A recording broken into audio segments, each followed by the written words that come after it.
அதிகாலை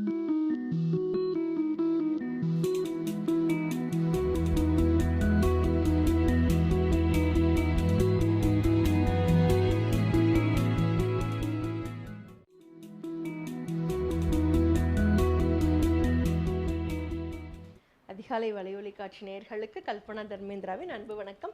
இது உங்கள் அதிகாலை வழங்கும் திருவள்ளுவரின் குறளும் குறளும்.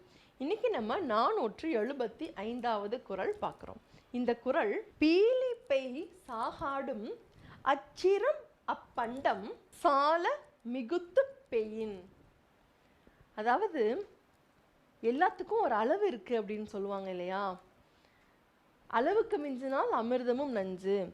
இந்தந்த விஷயத்தை இப்படி செய்யணும், இந்தந்த அளவு தான் இருக்குது அப்படின்னு எல்லாவற்றிற்கும் ஒரு வரைமுறையும் ஒரு அளவும் இருக்குது அப்படின்னு சொல்லுவாங்க.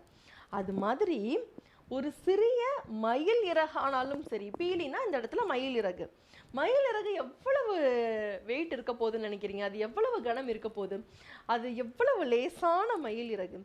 ஆக அந்த மயில் இறகாகவே இருந்தாலும் ஒரு வண்டியில் நம்ம ஏற்றி கொண்டுட்டு போகிறோம் அப்படின்னா, ஓரளவுக்கு மேல் ஏற்றணும் அப்படின்னா அந்த வண்டியினுடைய அச்சு முறிந்து அந்த வண்டி கூட சாஞ்சிரும். அப்போ அந்த வண்டியின் அச்சை முறிப்பதற்குண்டான பலம் அந்த சிறு மயில் இறகுக்கு கூட இருக்கு. அதனால எல்லாவற்றிற்கும் ஓர் அளவு இருக்கு. அந்த அளவை தெரிந்து அதற்கேற்றாற்போல் நாம் நடந்துக்கணும் அப்படின்றத தான் திருவள்ளுவர் இந்த குறள்ல ரொம்பவே அழகா சொல்லியிருக்காரு.